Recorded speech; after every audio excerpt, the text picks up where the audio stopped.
White House, Glenn, because there is the man you've been writing about, the president himself, who has not appeared before the press in the White House since March 6th.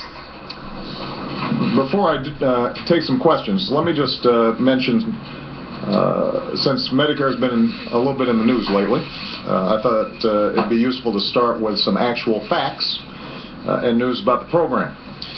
Today, HHS announced that thanks to the health care law that we passed, nearly 5.4 million seniors with Medicare have saved over $4.1 billion on prescription drugs.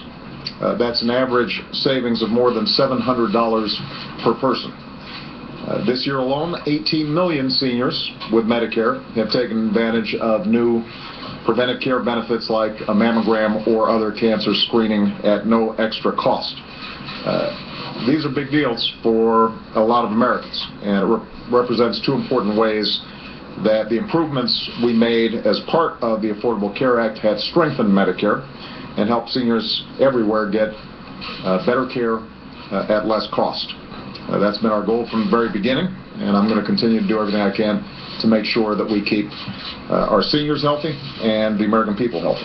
So with that, let me start off with Jim Coonan. Thank you, Mr. President. Thank you for being here.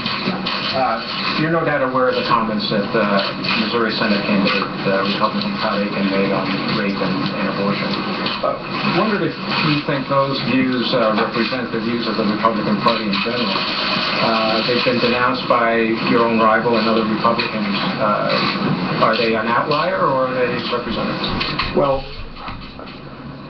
let me first of all say the views expressed were offensive. Rape is rape. And the idea that we should be parsing and qualifying and slicing what types of rape we're talking about doesn't make sense to the American people. And certainly doesn't make sense to me. So what I think these comments do underscore is why we shouldn't have a bunch of politicians, a majority of whom are men, making healthcare decisions on behalf of women. And so although these particular comments have led Governor Romney and other Republicans to distance themselves, I think the underlying notion that we should be making decisions on behalf of women for their healthcare decisions, or qualifying forcible rape versus non-forcible rape. I think those are broader issues, and that is a significant difference in approach between me and the other party. But I don't think that they would agree with the senator from Missouri in terms of his statement, which was way out there. Should he drop out of the race? You know, he was nominated by the Republicans of Missouri. I'll let them sort that out. Nancy Cordes? Yes, Mr. President, thank you. As you know, your opponent recently accused you of waging a campaign filled with anger and hate, and you told Entertainment Tonight that anyone who attends your rallies can see that they're not angry or hate-filled affairs. But in recent weeks, your campaign has suggested repeatedly, without proof, that Mr. Romney might be hiding something in his tax return. They have suggested that Mr. Romney might be a felon for the way that he handed over power of Bain Capital. And your campaign and the White House have declined to condemn an ad by one of your top supporters that links Mr. Romney to a woman's death from cancer. Are you comfortable with the tone that's being set by your campaign? Have you asked them to change their tone when it comes to defining Mr. Romney? Well, first of all, I'm not sure all those characterizations that you laid out there were accurate. For example, nobody accused Mr. Romney of being a felon. And I think that what is absolutely true is if you watch me on the campaign trail, here's what I'm talking about. I'm talking about how we put Americans back to work. And there are sharp differences between myself and Mr. Romney in terms of how we would do that. He thinks that if we roll back Wall Street reform, roll back the Affordable Care Act, otherwise known affectionately as Obamacare, that somehow people are going to be better off. I think that if we are putting teachers back to work and rebuilding America and reducing our deficit in a balanced way, that's how you put people back to work. That is a substantive difference. That's what I talk about on the campaign. When it comes to taxes, Governor Romney thinks that we should be cutting taxes by another $5 trillion, and folks like me would benefit disproportionately from that. I think that it makes a lot more sense, and it put out a detailed plan for a balanced approach that combines tough spending cuts with asking people like me, millionaires and billionaires, to do a little bit more. That's a substantive difference in this campaign, whether it's on wind energy or how we would approach funding education. Those are the topics that we're spending a lot of time talking about in the campaign. Now,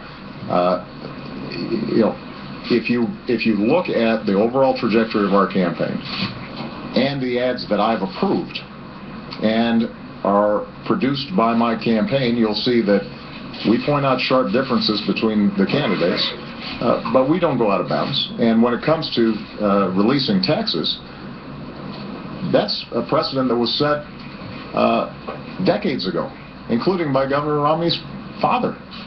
And for us to say that it makes sense to release your tax returns, as I did, as John McCain did, as Bill Clinton did, as the two President Bushes did, I don't think is in any way out of bounds. I think that is what the American people would rightly expect, is a sense that if, particularly when we're going to be having a huge debate about how we reform our tax code and how we pay for the government that we need, I think people want to know that, everybody's been playing by the same rules, including people who are seeking the highest office in the land. This is not an entitlement being President of the United States. This is a privilege, and we've got to put ourselves before the American people to make our case. Well, why not send a message to the top super PAC that's supporting you and say, I think an ad like that is out of bounds. We shouldn't be suggesting that... So let's take that particular issue, as opposed to, because you lumped in a whole bunch of other stuff that I think was entirely legitimate. I don't think that Governor Romney is somehow responsible for the death of the woman that was portrayed in that ad.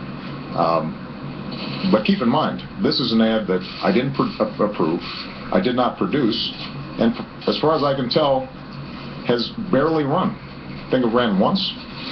Now, in contrast, you've got Governor Romney creating as a centerpiece of his campaign this notion that we're taking the work requirement out of welfare, which every single person here who's looked at it says is patently false. Right? So what he's arguing is somehow we have changed the welfare requirement, the work requirement in our welfare laws. And in fact, what's happened was that my administration, responding to the requests of 5 governors, including 2 Republican governors, agreed to approve giving them, those states, some flexibility in how they manage their welfare rules, as long as it produced 20% increases in the number of people who are getting work. So in other words, we would potentially give states more flexibility to put more people back to work, not to take them off the work requirement under welfare. Everybody who's looked at this says what Governor Romney is saying is absolutely wrong. Not only are his super PACs running millions of dollars worth of ads making this claim, Governor Romney himself is approving this and saying it on the stump. So the contrast, I think, is pretty stark. That's, they can run the campaign that they want, but the truth of the matter is you can't just make stuff up. That's one thing you learn as President of the United States. You get called into account. And I feel very comfortable with the fact that when you look at the campaign we're running, we are focused on the issues and the differences that matter to working families all across America, and that's exactly the kind of debate the American people deserve. Jake Tack. Mr. President, a couple questions. One, I'm wondering if you could comment on the recent spate of green on blue incidents in Afghanistan, what is being done about it, why your commanders tell you they think that there has been an uptick in this kind of violence. And second, with the economy and unemployment still the focus of so many Americans, what they can expect in the next couple months out of Washington, if anything, when it comes to any attempt to bring some more economic growth to the country. On Afghanistan, Obviously, we've been watching with deep concern these so-called green on blue attacks, where you have Afghan individuals, some of whom are actually enrolled in the Afghan military, some in some cases dressing up as Afghan military or police, attacking coalition forces, including our own troops. I just spoke today to Marty Dempsey, the chairman of the Joint Chiefs of Staff, who happens to be in Afghanistan. He is having intensive consultations not only with our commander, John Allen, on the ground, but also with Afghan counterparts. And I'll be reaching out to President Karzai as well, because we've got to make sure that we're on top of this. We are already doing a range of things, and we're seeing some success when it comes to better counterintelligence, making sure that the vetting process for Afghan troops is stronger, and we've got what's called the Guardian Angel program to make sure that our troops aren't in isolated situations that might make them more vulnerable. But obviously we're going to have to do more, because there has been an uptick over the last 12 months on this. Part of what's taking place is we are transitioning to Afghan security, and for us to train them effectively, we are in much closer contact. Our troops are in much closer contact with Afghan troops on an ongoing basis. And part of what we've got to do is to make sure that this model works, but it doesn't make our guys more vulnerable. In the long term, we will see fewer U.S. casualties and coalition casualties by sticking to our transition plan and making sure that we've got the most effective Afghan security force possible. But we've got to do it in a way that doesn't leave our guys vulnerable. So we are deeply concerned about this from top to bottom, and hopefully over the next several weeks we'll start seeing better progress on this front. In terms of the economy, I would love to say that when Congress comes back, they've got a week or 10 days before they go out and start campaigning again, that we're going to see a flurry of action. I can't guarantee that. I do think that there's some specific things they could do that would make a big difference. I'll give you a couple of examples. First of all, just making sure that we've got what's called a continuing resolution, so that we don't have any disruptions and government shutdowns over the next couple months. That's important. It appears that there's an agreement on that, but we want to make sure that that gets done. Number two, we have put forward an idea that I think a lot of Americans think makes sense, which is we've got historically low interest rates now, and the housing market is beginning to tick back up, but it's still not at all where it needs to be. There are a lot of families out there whose homes are underwater. They owe more than the house is worth because housing values drop so precipitously, and they're having trouble refinancing. We're going to be pushing Congress to see if they can pass a refinancing bill that puts $3,000 into the pockets of the average family who hasn't yet refinanced their mortgage. That's a big deal. That $3,000 can be used to strengthen the equity in that person's home, which would raise home values. Alternatively, that's $3,000 in people's pockets that they can spend on a new computer for their kid going back to school, or new school clothes for their kids, and so that would strengthen the economy as well. Obviously, the biggest thing that Congress could do would be to come up with a sensible approach to reducing our deficit in ways that we had agreed to and talked about last year. And I continue to be open to seeing Congress approach this with a balanced plan that has tough spending cuts, building on the $1 trillion worth of spending cuts that we've already made, but also asks for additional revenue from folks like me, from folks in the top 1 or 2%, to make sure that folks who can least afford it aren't suddenly bearing the burden, and we're providing some additional certainty to small businesses and families going forward.